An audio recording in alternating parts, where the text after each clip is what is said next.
Happy 2023, everybody. I am a sucker for a new start, so I can't wait to get going this year. I can't wait to find out what your writing goals are as well as mine, and so I hope I can help you with yours through the channel.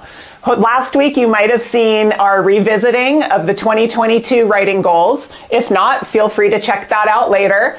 Right now, though, let's get into our goals for this year. Brand new goals for a brand new year of writing. Number 5, let's always consider not only our reader, which I often talk about, right? But it's not just our reader we want to think about. We want to think about our relationship with that person. So it's not necessarily us or them, it's the stuff in between. What's our relationship with them? That will help us determine how formal to be, what kind of tone to use, how much we can joke around, how much we might be able to throw in an emoji or not. It will help us decide on content. Do we need to define terms? Do we need to provide more or less depending on that relationship? So that's number 5, is to not only think about that person and what they need, but to think about the relationship between you two as you make your other writing decisions.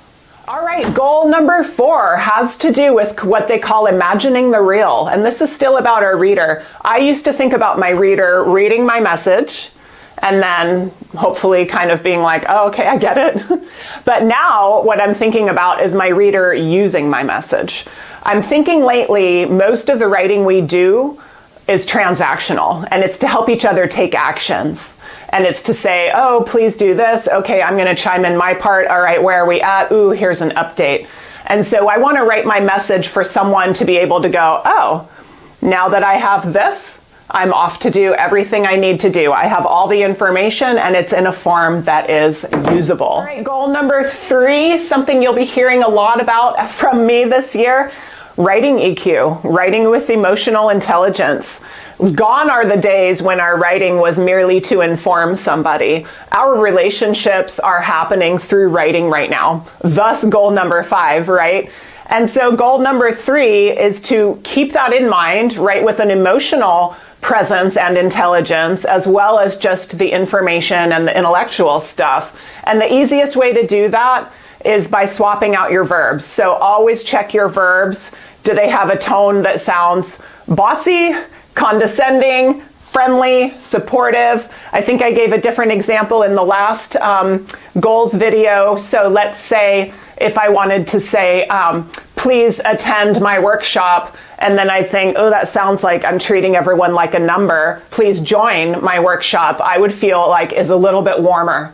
So we're always looking at verbs. We're always looking for tone. Our verbs are the power words. They keep us concise by giving more information than any other kind of word, but they also carry emotional information. Goal number 2 for 2023 writing. Speaking of verbs, not all of them are super helpful.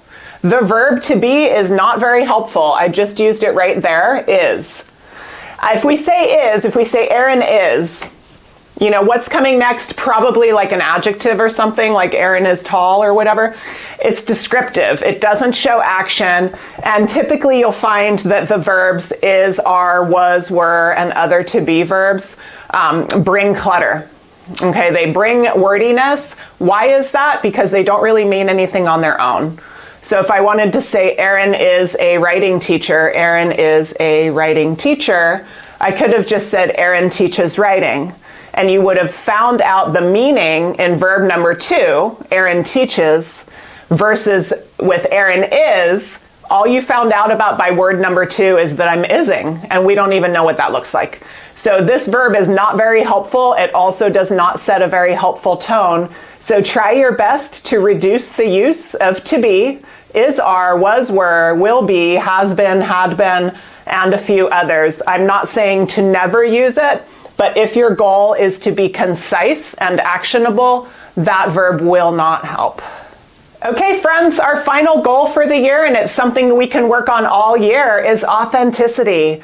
Find more and more ways to be you in your writing. I mentioned this last week with revisiting last year's goals, and what readers really want right now, I hear it again and again in workshops, they want to feel like they're connecting authentically with a human being.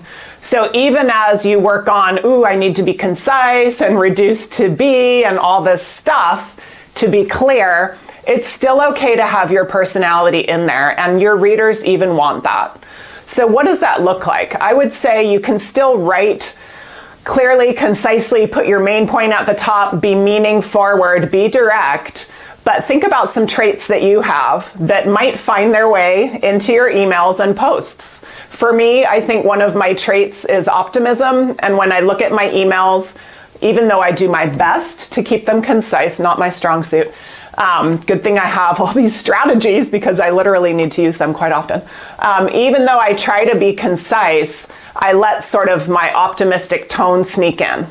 And I have friends and colleagues who let their sort of warm teamwork tone sneak in, or their curious learner tone sneak in. So it's okay to be you. I encourage you all year to find ways to continue using these strategies for clarity and concision, but to also start finding the way to be you, because your reader really does want to hear from you. I talk with readers and writers almost every day, and they are all saying, we read emails all day long. It is wonderful when they sound like they are from someone that we can develop a relationship with. All right, so thank you for learning with me last year. Last year, you may know, was our first year with the channel. We started in February of 2022, and it's really been really rewarding and fulfilling and a whole lot of fun to talk with you. So please stick around. Please shoot me a comment if you have questions, suggestions, things you want to learn. And I'll look forward to working with you throughout 2023 so we can all meet these 5 goals and write with as much confidence as possible. Thank you so much for being here.